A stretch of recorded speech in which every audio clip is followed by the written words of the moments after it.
ನಮಸ್ಕಾರ. ರಿವ್ಯೂ ಚಾನಲ್ಗೆ ಸ್ವಾಗತ. ನಾನು ಸೌಖ್ಯ ಗಾಂವ್ಕರ್. ಡಿ ಕೆ ಶಿವಕುಮಾರ್ ಅವ್ರಿಗೆ ಈಗ ಒಂದು ದೊಡ್ಡ ಶಾಕ್ ಎದುರಾಗಿದೆ ಮಹತ್ವದ ಬೆಳವಣಿಗೆಯಲ್ಲಿ.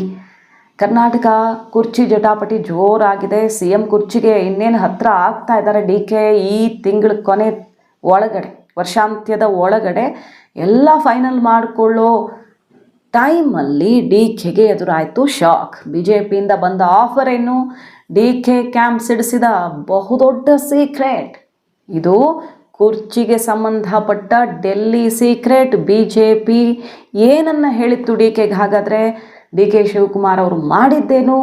ಎಲ್ಲ ಡೀಟೇಲ್ಸನ್ನು ಇಡ್ತಾ ಹೋಗ್ತೀವಿ. ಮಿಸ್ ಮಾಡಿದೆ ನಮ್ಮ ಚಾನಲ್ನ ಸಬ್ಸ್ಕ್ರೈಬ್ ಮಾಡಿ, ನಿಮ್ಮ ಅಭಿಪ್ರಾಯ ಕಮೆಂಟ್ ಮಾಡಿ ತಿಳಿಸಿ. ಎಸ್ ವೀಕ್ಷಕರೇ, ಸದ್ಯ ಈಗ ರಾಜ್ಯ ರಾಜಕಾರಣದಲ್ಲಿ ಬಹಳ ಕುತೂಹಲಕ್ಕೆ ಕಾರಣ ಆಗಿರೋದು ಡಿ ಕೆ ಶಿವಕುಮಾರ್ ಅವ್ರಿಗೆ ಇದು ಸಂಕಷ್ಟ ತಂದಿಡುತ್ತಾ ಅಥವಾ ಲಾಭದಾಯಕವಾಗುತ್ತಾ ಅಂತ ಡೆಲ್ಲಿ ಪೊಲೀಸರಿಂದ ಡಿ ಕೆಗೆ ಶಾಕ್.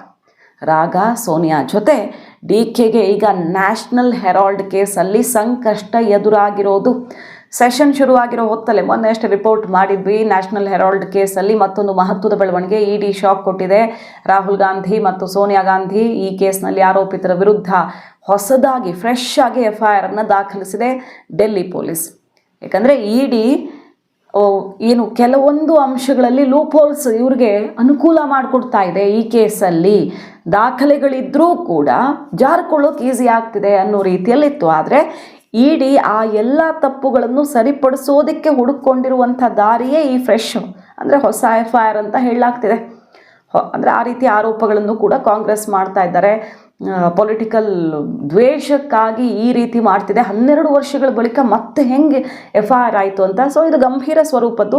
ಕಂಪ್ಲೀಟ್ ಆಗಿ ತಮ್ಮ ಸ್ಥಾನಮಾನವನ್ನು ಮಿಸ್ಯೂಸ್ ಮಾಡಿಕೊಂಡಿದ್ದಾರೆ ರಾಹುಲ್ ಗಾಂಧಿ ಮತ್ತು ಸೋನಿಯಾ ಗಾಂಧಿ ಇನ್ನಿತರರು ಅಂತಲೇ ಈ ಕೇಸಲ್ಲಿ ಕ್ರಿಮಿನಲ್ ಮೊಕದ್ದಮೆ ಹೂಡೋದಕ್ಕೆ ಈಗ ಇಡಿ ಎಲ್ಲ ಬಗೆಯಲ್ಲೂ ತಯಾರಿ ಮಾಡಿಕೊಂಡಿದೆ. ದಾಖಲೆಗಳನ್ನು ಇಟ್ಟು ಡೆಲ್ಲಿ ಪೊಲೀಸಿಗೆ FIR ದಾಖಲಿಸಿರೋದು. ಅಲ್ಲಿ ಡಿ ಕೆ ಶಿವಕುಮಾರ್ ಅವ್ರ ಹೆಸರು ಬಂದಿದೆ. ನ್ಯಾಷನಲ್ ಹೆರಾಲ್ಡ್ ಮನಿ ಟ್ರಾನ್ಸಾಕ್ಷನ್ ಸಂಬಂಧಪಟ್ಟಂತೆ ಹಿಂದೆನೂ ಡಿ ಕೆ ವಿಚಾರಣೆಯೆಲ್ಲ ಎದುರಿಸಿ ಬಂದಿದ್ದಾರೆ. ಆದರೆ ಈಗ ಯಾಕಿದು ಮಹತ್ವ ಪಡ್ಕೊಳ್ತಿದೆ? CM ಕುರ್ಚಿಗಾಗಿ ಡಿ ಕೆ ಎಲ್ಲ ಬಗೆ ತಯಾರಿ ಮಾಡ್ಕೊಳ್ತಿದ್ದಾರೆ. ಸೋನಿಯಾ ಗಾಂಧಿಯವರ ಆಶೀರ್ವಾದವೂ ಸಿಕ್ಕಂತೆ ಕಾಣಿಸ್ತಿದೆ. ಹೇಳಿ ಕೇಳಿ ಡಿ ಕೆ ಶಿವಕುಮಾರ್ ಅವರು ಹಿಂದೆ IT ಇಡಿ ರೇಡ್ ಸಂದರ್ಭದಲ್ಲಿ ಜೈಲಿಗೆ ಹೋಗಿ ಬಂದು ಸೋನಿಯಾ ಗಾಂಧಿಯವರ ಆಶೀರ್ವಾದ ಸಿಕ್ಕ ಮೇಲೇ ಅಧ್ಯಕ್ಷರಾಗಿದ್ದು, ಈಗ ಮತ್ತೊಂದು ಸಂಕಷ್ಟ ಎದುರಾಗ್ತಿದೆ. ಅದು ಕೂಡ ರಾಹುಲ್ ಗಾಂಧಿ ಸೋನಿಯಾ ಗಾಂಧಿ ಜೊತೆಗೆ ಡಿ ಕೆಗೆ ಅನ್ನೋದು ಮಹತ್ವ ಪಡ್ಕೊಳ್ತಿದೆ. BJPಯಿಂದ ಡಿ ಕೆಗೆ ಬಂದಿರೋ ಆಫರ್ ಏನು? ಮೆಗಾ ಸೀಕ್ರೆಟನ್ನು ಈಗ ಡಿ ಕೆ ಕ್ಯಾಂಪ್ ಅವರು ಸಿಡಿಸಿದ್ದಾರೆ. ಫಸ್ಟು ನೋಟಿಸ್ ಬಗ್ಗೆ ನೋಡ್ಬಿಡೋಣ, ಆಮೇಲೆ BJP ಕಥೆಯನ್ನು ನೋಡೋಣ. ಏನು ಹೇಳ್ತಿದೆ ಡಿ ಕೆ ಕ್ಯಾಂಪ್? ಡಿ ಕೆಗೆ ಯಾಕೆ ಸಂಕಷ್ಟ ಎದುರಾಯಿತು ಈಗ ಅನ್ನೋದ್ರ ಬಗ್ಗೆ. ನ್ಯಾಷನಲ್ ಹೆರಾಲ್ಡ್ ಪ್ರಕರಣದಲ್ಲಿ ಕಾಂಗ್ರೆಸ್ ಮತ್ತು ಗಾಂಧಿ ಕುಟುಂಬಕ್ಕೆ ಕುಣಿಕೆಯಾಗಿರುವಂತಹ ಈ ನ್ಯಾಷನಲ್ ಹೆರಾಲ್ಡ್ ಕೇಸಲ್ಲಿ ಈಗ ಡಿ ಕೆ ಶಿವಕುಮಾರ್ ಅವ್ರಿಗೆ ಡೆಲ್ಲಿ ಪೊಲೀಸರು ಹಣಕಾಸು ವಿನಿಮಯದ ಕೆಲವು ಪರ್ಟಿಕ್ಯುಲರ್ ಇನ್ಫಾರ್ಮೇಷನ್ ಕೇಳಿ ನೋಟಿಸನ್ನು ಜಾರಿ ಮಾಡಿದ್ದಾರೆ. ಈಗ ಪ್ರಕರಣ ಸಂಬಂಧಪಟ್ಟಂತೆ ಡಿ ಕೆ ಶಿವಕುಮಾರ್ ಅವ್ರಿಗೆ ಮಾಹಿತಿ ಇದೆ, ಕೆಲವೊಂದು ಟ್ರಾನ್ಸಾಕ್ಷನ್ ಡೀಟೇಲ್ಸ್ ಇವ್ರಿಗೆ ಗೊತ್ತಿದೆ ಅಂತ ಪೊಲೀಸರು ಕೇಳ್ತಿರೋದು.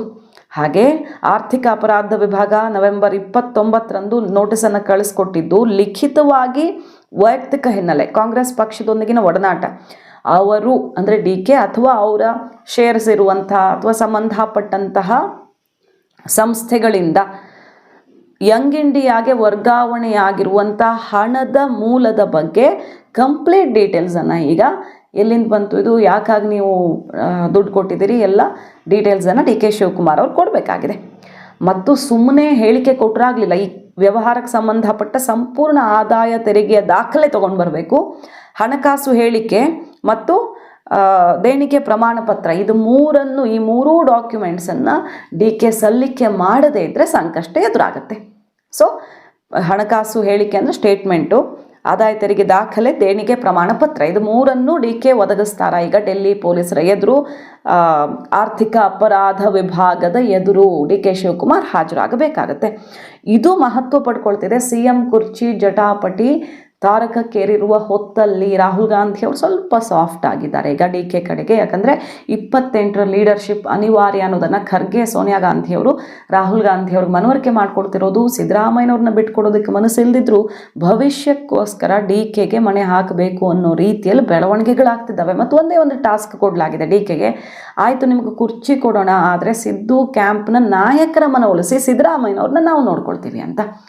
ಇಷ್ಟೆಲ್ಲದರ ನಡುವೆ ನ್ಯಾಷನಲ್ ಹೆರಾಲ್ಡ್ ಕೇಸು ಆರ್ಥಿಕ ಅಪರಾಧ ಅನ್ನೋ ರೀತಿಯಲ್ಲಿ ಈಗ ಏನು ಕೇಸ್ ಫ್ರೆಶ್ FIR ಬೇರೆ ಆಗಿದೆ. ಡಿ ಕೆಗೆ ಸಂಕಷ್ಟ ತಂದಿಡತ್ತಾ ಅಥವಾ ವರದಾನವಾಗಿ ಪರಿಣಮಿಸತ್ತಾ? ಅವ್ರಿಗೆ ಹಿಂದೆ ಜೈಲಿಗೆ ಹೋಗಿ ಬಂದಿದ್ದಕ್ಕೆ ಕುರ್ಚಿ ಸಿಕ್ತು, ಈಗ ಯಾವ ಬಗೆಯಲ್ಲಿ ಲಾಭ ನಷ್ಟ ಅನ್ನೋ ಲೆಕ್ಕಾಚಾರ ನಡೀತಾ ಇದೆ. DCMಗೆ ನೋಟಿಸ್ ಜಾರಿ ಆಗ್ತಾ ಇದ್ದ ಹಾಗೆ ಈಗ ಆಡಳಿತ ಪಕ್ಷದ ವಿರುದ್ಧ ಡಿ ಕೆ ಟೀಮು, ಕಾಂಗ್ರೆಸ್ನವರು ಎಲ್ಲ ಆಕ್ರೋಶ ಹೊರಹಾಕ್ತಿದ್ದಾರೆ. ಪ್ರೊಟೆಸ್ಟು ಅದು ಇದು ಎಲ್ಲ ಶುರುವಾಗಿದೆ. ನೋಡಿ, ನ್ಯಾಷನಲ್ ಹೆರಾಲ್ಡ್ ಕೇಸ್ನಲ್ಲಿ ಟ್ರಾನ್ಸಾಕ್ಷನ್ ಮಾಹಿತಿ ಕೊಡೋದಾದರೆ ಅಕ್ಟೋಬರ್ 3ರಂದು ಡೆಲ್ಲಿ ಪೊಲೀಸರು ಪ್ರಕರಣವೊಂದನ್ನು ದಾಖಲಿಸಿದ್ದಾರೆ. ರಾಹುಲ್ ಸೋನಿಯಾ ಗಾಂಧಿ ಒಡೆತನದ ಯಂಗ್ ಇಂಡಿಯನ್ ಸಂಸ್ಥೆಗೆ ಕೋಲ್ಕತ್ತಾದ ಕೊಟ್ಟಿ ಕಂಪನಿಯೊಂದರ ಮೂಲಕ 1 ಕೋಟಿ ರೂಪಾಯಿ ಹಣ ಬಂದಿರುತ್ತೆ. ಈ ಹಣದಲ್ಲಿ 50 ಲಕ್ಷ ರೂಪಾಯಿಗಳನ್ನಷ್ಟೇ ಕೊಟ್ಟು 2,000 ಕೋಟಿ ಮೊತ್ತದ ನ್ಯಾಷನಲ್ ಹೆರಾಲ್ಡ್ ಆಸ್ತಿ ಪಾಸ್ತಿಗಳನ್ನು ಯಂಗ್ ಇಂಡಿಯನ್ನು ಬರೀ 50 ಕೋಟಿಗೆ ಹೆಂಗೆ ಖರೀದಿಸುತ್ತೆ? 2,000 ಕೋಟಿಯಲ್ಲಿ 50 ಲಕ್ಷ ರೂಪಾಯಿಯಲ್ಲಿ. ಇದು ಆಶ್ಚರ್ಯಕ್ಕೆ ಕಾರಣ ಆಗಿರೋದು. ದೊಡ್ಡ ಮೊತ್ತದ ನ್ಯಾಷನಲ್ ಹೆರಾಲ್ಡ್ ಆಸ್ತಿ ಪಾಸ್ತಿಯನ್ನು ಅದೆಲ್ಲ ಮರೆಮಾಚಿ ಪುಡಿಗಾಸಿಗೆ 2,000 ಕೋಟಿ ಮುಂದೆ ಈ ಲಕ್ಷ ಪುಡಿಗಾಸಾಗುತ್ತೆ. ಯಂಗ್ ಇಂಡಿಯನ್ ಖರೀದಿ ಮಾಡಿರೋದು ಹೇಗೆ, ಇಲ್ಲಿ ಏನು ಅವ್ಯವಹಾರ ಆಗಿದೆ ಅನ್ನೋದ್ರ ಬಗ್ಗೆ ಈಗ ಕೇಸ್ ನಡೀತಿರೋದು. ಡಿ ಕೆ ಶಿವಕುಮಾರ್ ಅವರಿಂದ ಸ್ಪಷ್ಟನೆ ಬಯಸ್ತಾ ಇದ್ದಾರೆ ಡೆಲ್ಲಿ ಆರ್ಥಿಕ ಅಪರಾಧ ವಿಭಾಗದವರು. ಇದು ಮಹತ್ವ ಪಡ್ಕೊಳ್ತಿದೆ ಈ ಹೊತ್ತಲ್ಲಿ. ಈಗ ಡಿ ಕೆ ಕ್ಯಾಂಪ್ ಹೇಳ್ತಿರುವ BJP ಸೀಕ್ರೆಟ್ ಏನು? ಹಾಗಾದರೆ BJP ಅವರಿಂದ ಡಿ ಕೆಗೆ ಬಂದಿರುವ ಆಫರ್ ಏನು, ಅದ್ರ ಬಗ್ಗೆ ನೋಡ್ತಾ ಹೋಗೋಣ. ಡಿ ಕೆ ಶಿವಕುಮಾರ್ ಅವರ ಅತ್ಯಾಪ್ತರು ಮತ್ತು ಕಾಂಗ್ರೆಸ್ನಲ್ಲಿ ಈಗ ಕೇಳಿ ಬರ್ತಿರೋ ಕೂಗೇನೆಂದರೆ, ಈಗ ಫ್ರೆಶ್ ಆಗಿ ಮತ್ತೆ ಸಂಕಷ್ಟ ಎದುರಾಗ್ತಿದೆ ಡಿ ಕೆ ಶಿವಕುಮಾರ್ ಅವ್ರಿಗೆ. ಡಿ ಕೆಗೆ ಮಾತ್ರ ಯಾಕೆ ಈ ರೀತಿ ಟಾರ್ಗೆಟ್ ಮಾಡ್ತಿದ್ದಾರೆ? ಯಂಗ್ ಇಂಡಿಯಾಗೆ ಅಥವಾ ಕಾಂಗ್ರೆಸ್ ಹೈಕಮಾಂಡ್ಗೆ ಎಲ್ಲ ರಾಜ್ಯಗಳಿಂದನೂ ಕಾಮನ್ ಅಲ್ವಾ, ದುಡ್ಡು ಹೋಗ್ತಿರುತ್ತೆ, ಪಾರ್ಟಿ ಫಂಡು, ಡೊನೇಷನ್ಸು, ಇದೆಲ್ಲ ಕಾಮನ್, ಎಲ್ಲ ನಾಯಕರು ಮಾಡಲೇಬೇಕಾಗತ್ತೆ. ಕರ್ನಾಟಕದಿಂದನೂ ಬಹಳಷ್ಟು ಜನ ನಾಯಕರು ಮಾಡಿರ್ತಾರೆ. ಬಟ್ ಡಿ ಕೆ ಶಿವಕುಮಾರ್ ಅವರು ಆಪ್ತರು ಹೇಳ್ತಿರೋದು ಕಾಂಗ್ರೆಸ್ನಲ್ಲಿ ಅತಿ ಹೆಚ್ಚು ಟಾರ್ಗೆಟ್ ಮಾಡ್ತಿರೋದೇ ಡಿ ಕೆನ. ಅಸಲಿ ಸೀಕ್ರೆಟ್ ಏನಂದರೆ BJPಯ ಆಫರನ್ನು ಡಿ ಕೆ ತಿರಸ್ಕರಿಸಿದ್ದು, ಅವರ ತಾಳಕ್ಕೆ ಕುಣಿತಿಲ್ಲ ಡಿ ಕೆ. ಇದೊಂದು ಸಂಪೂರ್ಣ ರಾಜಕೀಯ ಪ್ರೇರಿತವಾಗಿರೋದು. BJP ಹೇಳಿದ್ದನ್ನು ಡಿ ಕೆ ಮಾಡ್ತಿಲ್ಲ ಅಂತ ಡಿ ಕೆನ ಟಾರ್ಗೆಟ್ ಮಾಡಲಾಗಿದೆ. ಈಗ ಬಂದಿರೋ ಟೈಮಿಂಗ್ ನೋಡಿ, ಡಿ ಕೆ ಶಿವಕುಮಾರ್ ಅವರು CM ಆಗೋದಕ್ಕೆ ಹೊರಟಿರೋ ಟೈಮು. ಈ ಹೊತ್ತಲ್ಲಿ ಅವರ ಆಪ್ತರು ಹೇಳ್ತಿರೋದೇನು, ಡಿ ಕೆ ಶಿವಕುಮಾರ್ ಅವರು BJP ಹೇಳಿದ್ದನ್ನು ಕೇಳ್ತಿಲ್ಲ ಅಂತ ಎಲ್ಲರಿಗಿಂತ ಹೆಚ್ಚು ಡಿ ಕೆಯನ್ನು ಕೇಂದ್ರ ಸರ್ಕಾರ ಟಾರ್ಗೆಟ್ ಮಾಡ್ತಿದೆ. ಆದರೆ ಅವರು ಯಾವುದಕ್ಕೂ ಜಗ್ಗಲ್ಲ ಬಗ್ಗಲ್ಲ, ಪಕ್ಷದ ಜೊತೆಗೆ ಗಟ್ಟಿಯಾಗಿ ನಿಂತಿದ್ದಾರೆ. ಪಕ್ಷದ ನಾಯಕರ ಪೈಕಿ ಯಾಕೆ ಪದೇ ಡಿ ಕೆ ಟಾರ್ಗೆಟ್ ಆಗ್ತಿದ್ದಾರೆ ಅಂದರೆ, BJPಗೆ ಇವರು ಸಹಕಾರ ಕೊಟ್ಟಿಲ್ಲ, ಅವರು ಬಯಸಿದ್ದನ್ನು ಡಿ ಕೆ ಮಾಡ್ತಿಲ್ಲ, ಸಹಕಾರ ಕೊಟ್ಟಿಲ್ಲ. ಅದಕ್ಕೆ ಈಗ ಮತ್ತೆ ಸಂಕಷ್ಟಕ್ಕೆ ಈಡಾಗಿದ್ದಾರೆ ಡಿ ಕೆ ಅನ್ನೋದು ಡಿ ಕೆ ಕ್ಯಾಂಪ್ ಸಿಡಿಸಿರುವಂಥ ಬಿಗ್ ಬಾಂಬ್. ಸೊ ಡಿ ಕೆಗಿರೋ ಆಫರ್ ಏನು, ಡಿ ಕೆಯಿಂದ ಬಯಸ್ತಿರೋ ಸಹಕಾರ ಏನು ಅನ್ನೋದು ಕುತೂಹಲಕ್ಕೆ ಕಾರಣ ಆಗಿದೆ.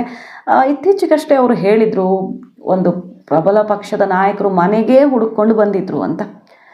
ಇಂಡೈರೆಕ್ಟಾಗಿ ಏನು, ಡೈರೆಕ್ಟಾಗಿ ಮೆಸೇಜ್ ಕೊಟ್ಟಿದ್ರು ಡಿ ಕೆ. ಪ್ರಬಲ ಪಕ್ಷದ ನಾಯಕರು ಮನೆಗೆ ಹುಡುಕೊಂಡು ಬಂದಾಗಲೂ ನಾನು ಹೋಗಿಲ್ಲ ಅಂತ. ಆ ಮೂಲಕ ತನಗೆ ಎಷ್ಟು ಆಫರ್ಸ್ ಇದ್ದಾವೆ, ಏನೇನು ಅವಕಾಶ ಇದೆ, ನಾನು ಪಕ್ಷಕ್ಕೆ ಏನು ಮಾಡಿದ್ದೀನಿ, ಕೆಲಸ ಏನು ಮಾಡಿದ್ದೀನಿ, ತ್ಯಾಗ ಏನು ಮಾಡಿದ್ದೀನಿ, ನನಗೆ ಸಿಗಬೇಕಾಗಿರೋ ಪ್ರತಿಫಲ ಏನು ಅನ್ನೋದನ್ನೆಲ್ಲ ಕಾಲಕ್ಕೆ ಡಿ ಕೆ ನೆನಪಿಸ್ತಿರ್ತಾರೆ. ಅದೇ ರೀತಿ ಈಗ ಕುರ್ಚಿ ಫೈಟ್ನ ನಡುವೆ ಒಂದು ಬಿಗ್ ಬಾಂಬ್ ಏನಪ್ಪ ಅಂದರೆ, ಡಿ ಕೆ BJP ಬಯಸಿದ್ದನ್ನು ಮಾಡ್ತಿಲ್ಲ. ಸೊ BJP ಡಿ ಕೆಯಿಂದ ಏನೋ ಒಂದು ಬಯಸ್ತಾ ಇದೆ ಅಂತ. ಇದೊಂದು ಹೊಸ ಟ್ವಿಸ್ಟು ರಾಜ್ಯ ರಾಜಕಾರಣಕ್ಕೆ ಸಂಬಂಧಪಟ್ಟಂತೆ ಒಂದು ಕಡೆ. ಮತ್ತೊಂದು ಕಡೆ ನೋಡಿ, ಕರ್ನಾಟಕ ಕಾಂಗ್ರೆಸ್ನಲ್ಲಿ ಡೆವಲಪ್ಮೆಂಟ್ಸು ನಿನ್ನೆ ಆಗಿದ್ದು, ಆಲ್ರೆಡಿ ರಿಪೋರ್ಟ್ ಮಾಡಿದ್ವಿ. Satish Jarkiholi D K meeting. Satish Jarkiholi ಅವರು ಹೇಳ್ತಾರೆ, ಹೈಕಮಾಂಡ್ ಹೆಂಗೆ ಹೇಳುತ್ತೋ ಹಾಗೆ ನಮ್ಮ ಬೆಂಬಲ ಏನು ಕೇಳ್ತಿಲ್ಲ, ಅವರು ಮೀಟ್ ಆಗಿದ್ವಿ, 15 ನಿಮಿಷ ಏನಲ್ಲ, ನೀವು ರಿಪೋರ್ಟ್ ಮಾಡ್ದಂಗೆ ಜಾಸ್ತಿನೇ ಮಾತಾಡಿದ್ದೀವಿ ಅಂತ ಸತೀಶ್ ಜಾರಕಿಹೊಳಿ ಹೇಳಿದ್ರು.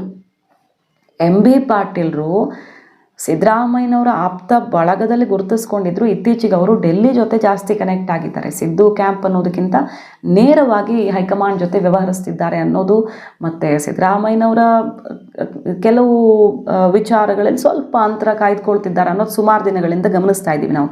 ಎಂ ಬಿ ಪಾಟೀಲರು ಸ್ವಲ್ಪ ಬೇರೆ ದಾರಿ ಹಿಡಿದಿದ್ದಾರೇನೋ ಅಂತ, ಹಂಗಂತ ಡಿ ಕೆ ಜೊತೆ ಇದ್ದಾರೆ ಅನ್ನೋದಲ್ಲ, ಸ್ವಲ್ಪ ಬೇರೆ ರೀತಿಯಲ್ಲಿ ಕಾಣಿಸ್ತಿತ್ತು. ಈಗ KIADB ಕಾರ್ಯಕ್ರಮಕ್ಕೆ ಡಿ ಕೆ ಕರೆದು ಸನ್ಮಾನ ಮಾಡುವಂಥ ಅವಶ್ಯಕತೆ ಏನು ಅಲ್ಲಿ ಇರಲಿಲ್ಲ.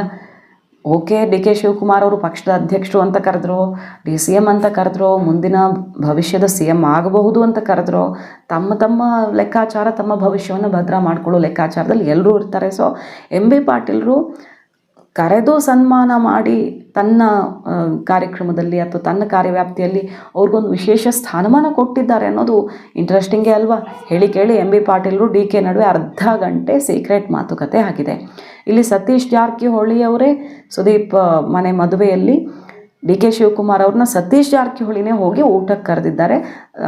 VIP ರೂಮಲ್ಲಿ ಅರ್ಧ ಗಂಟೆ ಮಾತುಕತೆ ಆಗಿದೆ.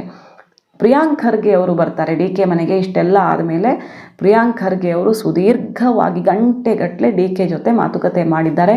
ಹೈಕಮಾಂಡ್ ಸಂದೇಶವನ್ನು ಪ್ರಿಯಾಂಕ್ ಖರ್ಗೆ ಅವರು ಸ್ಪಷ್ಟಪಡಿಸಿದ್ದಾರೆ ಅನ್ನೋದು ಕೈ ಮೂಲದ ಮಾಹಿತಿ. ಅದೇನಪ್ಪ ಅಂದರೆ, CM ಕುರ್ಚಿ ಬಗ್ಗೆ ಹೈಕಮಾಂಡ್ ತಲೆ ಕೆಡಿಸ್ಕೊಳ್ತಿರೋದು ಈಗ ಸಿದ್ದು ಆಪ್ತರು ಸಿಡಿದೇಳದಂತೆ. ನಾಳೆ ಸರ್ಕಾರಕ್ಕೆ ಸತೀಶ್ ಜಾರಕಿಹೊಳಿ ಸಿಡಿದೆದ್ದು 30 ಶಾಸಕರು 40 ಶಾಸಕರು BJPಗೆ ಹೋಗ್ತೀವಿ ಅನ್ನೋದು, ಮತ್ತೊಂದು ಹೊಸ ಆಟ ಶುರುವಾಗಬಾರ್ದು, ಮೈತ್ರಿ ಸರ್ಕಾರದ ಆ ಕಹಿ ಮತ್ತು ರಿಪೀಟ್ ಆಗಬಾರ್ದಲ್ಲ, ಅದನ್ನು ನೀವು ಭದ್ರ ಮಾಡಿ ಸಿದ್ದರಾಮಯ್ಯನವರನ್ನು ಕೆಳಗಿಳಿಸೋದು, ಅದು ಕೂಡ ಏನು ಸಮಸ್ಯೆ ಆಗದಂತೆ ಅವ್ರು ಒಪ್ಪಿಕೊಂಡು ನಿಮಗೆ ಬಿಟ್ಕೊಡೋ ಜವಾಬ್ದಾರಿ ನಮ್ಮದು. ಆ ಥರ ನಾವು ಮಾಡ್ತೀವಿ. ಸೋನಿಯಾ ಗಾಂಧಿ, ರಾಹುಲ್ ಗಾಂಧಿ ಮಾತನ್ನು ಅವರು ಕೇಳಲೇಬೇಕಾಗತ್ತೆ. ಬಟ್ ನೀವು ಸತೀಶ್ ಜಾರಕಿಹೊಳಿ, ಬೇರೆ ನಾಯಕರು ಎಂ ಬಿ ಪಾಟೀಲರು, ಜಾರ್ಜ್ ಇರ್ಬೋದು, ಜಮೀರ್ ಇರಬಹುದು, ಇವರನ್ನೆಲ್ಲ ಮನವೊಲಿಸಿ ನಿಮ್ಮ ನಾಯಕತ್ವ ಒಪ್ಕೊಳ್ಳೋ ರೀತಿಯಲ್ಲಿ ಮಾಡಿ ಅನ್ನೋ ಟಾಸ್ಕನ್ನು ಕೊಟ್ಟಿದ್ದಾರೆ.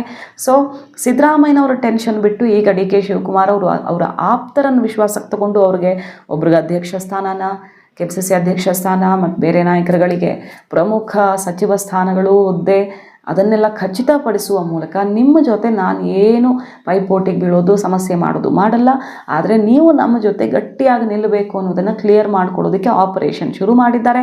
ಅದರ ಭಾಗವಾಗಿ ಈ ಸೌಹಾರ್ದ ಭೇಟಿಗಳು ನಡೀತಿದ್ದಾವೆ. ಡಿ ಕೆ ಶಿವಕುಮಾರ್ ಅವರು ಆಪರೇಷನಲ್ಲಿ ಸಕ್ಸಸ್ ಆಗ್ತಿರೋ ಹೊತ್ತಲ್ಲೇ ಈಗ BJP ಆಫರ್ನ ಬಾಂಬ್ ಬೇರೆ ಸಿಡ್ತಿದೆ. ಮಾಹಿತಿ ಇಷ್ಟ ಆಗಿದ್ರೆ ಮಿಸ್ ಮಾಡಿದ್ರೆ ನಮ್ಮ ಚಾನಲ್ನ ಸಬ್ಸ್ಕ್ರೈಬ್ ಮಾಡಿ, ನಿಮ್ಮ ಅಭಿಪ್ರಾಯ ಕಮೆಂಟ್ ಮಾಡಿ ತಿಳಿಸಿ. Thank you.